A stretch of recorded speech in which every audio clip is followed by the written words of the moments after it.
your very good boys, your number one boys, Brockhampton. And I say that because really you turned me on to Brockhampton with your fandom. So I definitely am excited to hear your thoughts on this. We've now been able to review two Brockhampton albums since we started the pod together. Three. Well, I didn't review one of them. That was you alone. We've done Iridescence and Ginger together. I think you did the other one on your own, right? Sorry. Yeah. This is the Yeah. third one. Yeah. Um, Yeah. and I did Saturation 3 solo. That's right. and we are going to be ranking Brockhampton albums sometime next week. So stay tuned for ranking 2021, the year of rankings. Yeah. YouTube.com/nostalgia pod. Hit that up now. But here we are, Roadrunner, New Light, New Machine. The second to last album from Brockhampton, according to what Kevin Abstract was. Yeah, allegedly. Saturation Trilogy was also the last Brockhampton album back in 2017. So, to that point, perhaps that's a suggestion at the RCA Records contract, famously 6 albums, 3 years, $15 million. There's been some speculation in the Brockhampton fandom just how many albums are left on that deal.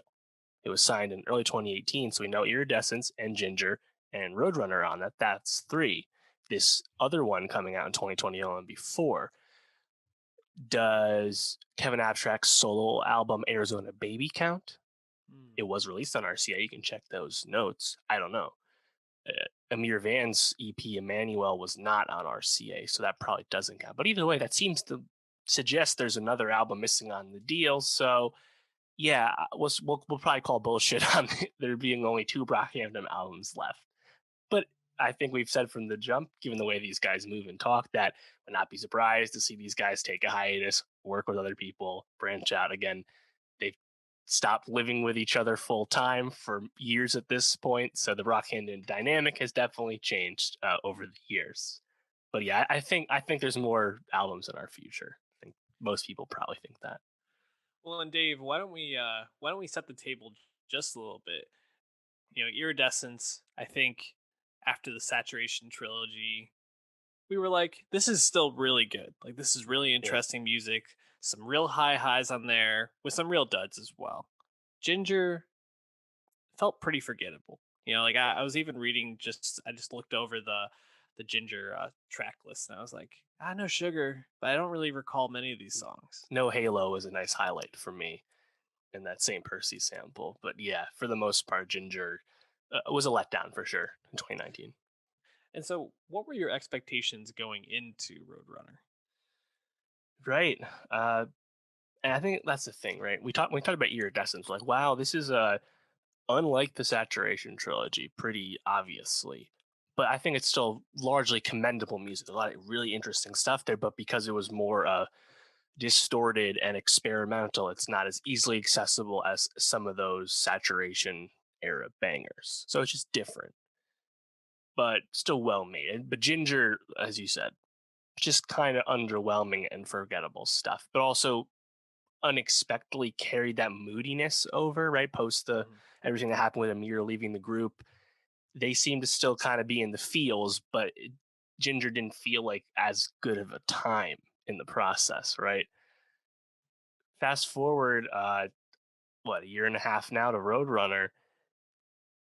Listening to this album, reading the press, you understand there's still stuff to be upset about with Brockhampton. Notably, Joba's father committed suicide, and that is definitely impacting some of Joba's performances on this. So we'll talk about those songs later. But this is just way more accessible. I think these songs are really fun, and there's still a lot of range on here. Like, they're actually at times as poppy as they've ever been, but they still really brought it with the raps, which I was really happy about, because that was what I was a little afraid of with Ginger, because Ginger has their biggest song ever. Sugar is the biggest song of Brockhampton's career. The only song of theirs to go platinum. Their only song to go gold would be Bleach off Saturation 3. Both those songs are sung choruses. Ryan Beatty, their friend, Bareface sings as well. On Sugar, Kevin sings. I'm sorry, but I don't need Kevin to sing. I want Kevin to rap, So I was just a little worried about what direction they were going to go in, but I really like what they did with Roadrunner. apparently during the pandemic they made 3 albums worth of music getting to this point, which is not surprising given we know how much they like to work. Yeah, and I think they set the tone for this album just with the first track, "Buzzcut" with Danny Brown. Obviously, it was a single, so we kind of knew this was going to be on and be a probably a highlight. I think this is just a really great track. It's a lot of fun. I think Danny Brown kind of comes in at the end and like really just like delivers the hammer, and kind of sets the tone for the album. But like you talk about, they really do kind of go up and down in terms of tone, but it all seems to fit. And they try on a lot of different hats here. You know, like you mentioned how poppy they are, but I think some of the biggest highlights for me are moments when they get to be jazzy or funky or even kind of like I like dare I say like Kid Cudi-ish in some sense, like mixing Ooh, in some like rock like elements into yeah. their rapping. Like for me, a clear highlight on this is "The Light," which is a song that Joba and Kevin Abstract have each have a verse on, but it has just this like guitar solo in the Hmm. background with these like heavy drums, like rock drums, and I'm like, this shit fucking goes, and it's heavy material talking about it has a voicemail from Joba setting the tone of the song. You know, he said he's in the house his father committed suicide in, and then they both kind of go on to talk about some of their struggles. But that track, "The Light," just really stands out to me as like a central piece for the album. Yeah. Well, talk to me about some of the tracks that stood out for you and that you liked the most. Yeah, I also really like the light. And this one, Roadrunner, was cool to me because the progression of the group is obviously easier to track. But in terms of like the group members, there was unexpected new developments. If you remember back in Saturation, Job was barely a performer back then. Bareface isn't even with the group in the very beginning. Now, Jabari, previously just the producer, is actually on the mic too. And it's like, geez, they just pull people out of their ass at this point. Right? It's so funny. Uh, but yeah, and Joba has made lots of highlight moments over the past few albums just because of his unique delivery Mhm. on the mic. And I mean, obviously, remember him really spazzing the fuck out on Boogie back on Mhm. Saturation 3, for example. But in this one, just hearing him really bringing with the pen, and I think he's tremendous on the light, but he's really good throughout this. Scratch, speaking of production, "Don't Shoot Up the Party." It's Yeah, fucking G Funk. Like, what the fuck? it's That's so good. awesome. You know, Yeah. and like Ramil, I just want Ramil to work with everyone. Like he did that one song with Caliuchis, but for the most part, I really haven't heard other stuff he's done outside the band. But he's just such a talent in how he like arranges stuff, and we know they've spoken to their affinity for nerd, and I believe they've spoken on Cuddy and Tyler and stuff. So you understand where this is all coming from. But there's just a lot of dumb good tracks on this, man. Like Mhm.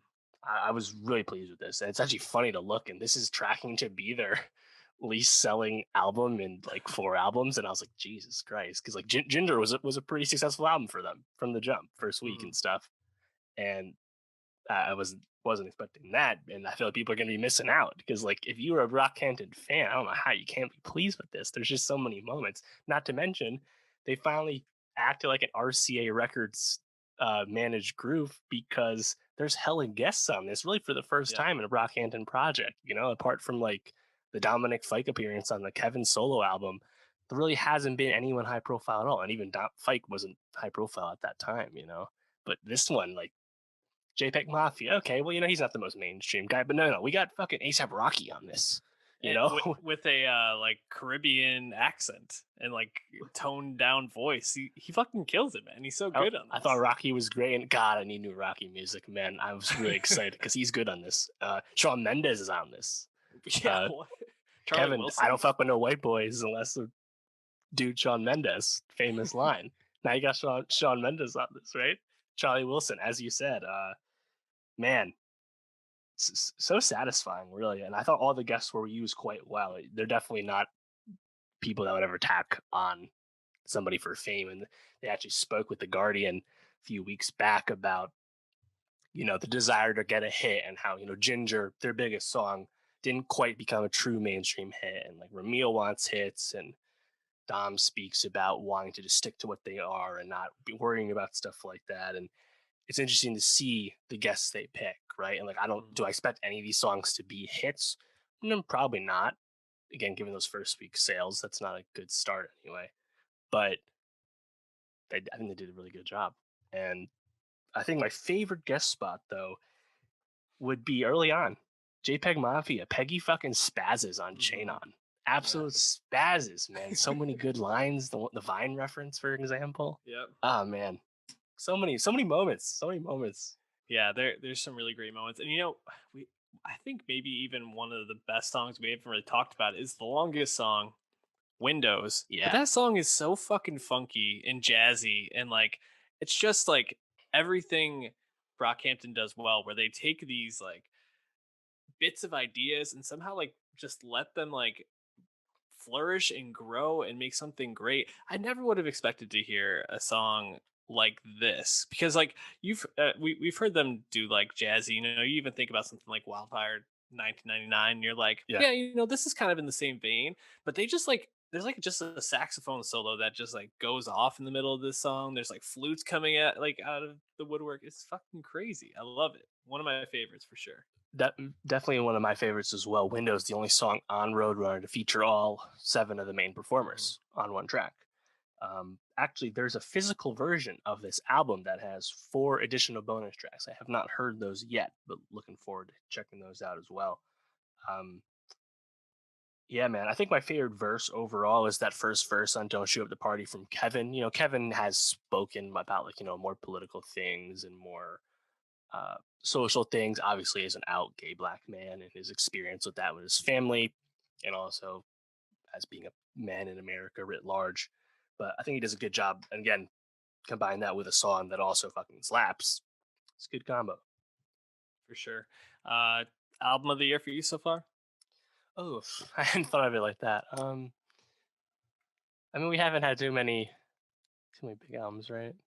I think it is for me. I'm just Yeah, I gonna mean, it's say my it. favorite. It's definitely my favorite. Yeah, Yeah. yeah. I think I really need to give it a few more listens to be honest, because a lot of times, like, I have my guard up listening to Brockhampton. It's like, oh, what are they gonna do? Because they're such an eclectic group, and I don't actually let the verses really like sink in until I give them a few more listens, right?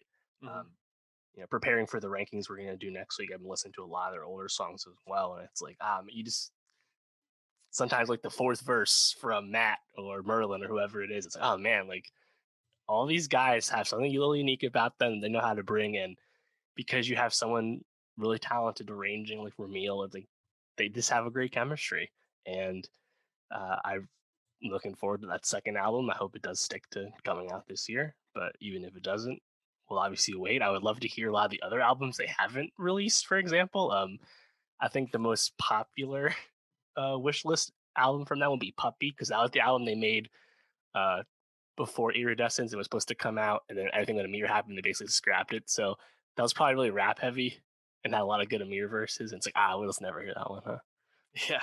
It's huh? it's probably gonna be the sort of thing we'll get eventually, but yeah, yeah, I'm really happy that one, you got me into them, but also that they've just continued to continue like be themselves and experiment, and Yeah. they're one of the most interesting groups out there for sure. So check them out if you aren't into them. Also, I think we should one more thing we should talk about is in that Guardian piece, Kevin basically expressed frustration with the boy band label at this point. Label they've openly They wanted, embraced, yeah. best boy band since One Direction. But I think they feel like it's I don't want to say played out, but like it's run its course where they've, subverted the label and did everything themselves and made Mhm. non-traditional music and all that. And now at this point, I think they just want those reins taken off. But I would like to see how that plays off like with their fans, like really identify with that boy band label and really identify with songs like Sugar, right? Which are more Mhm. of a piece with that boy band description. But yeah, it seems like they're actually what we really called them from the jump, which is a hip hop collective group Yeah. that does all kinds of genres, really.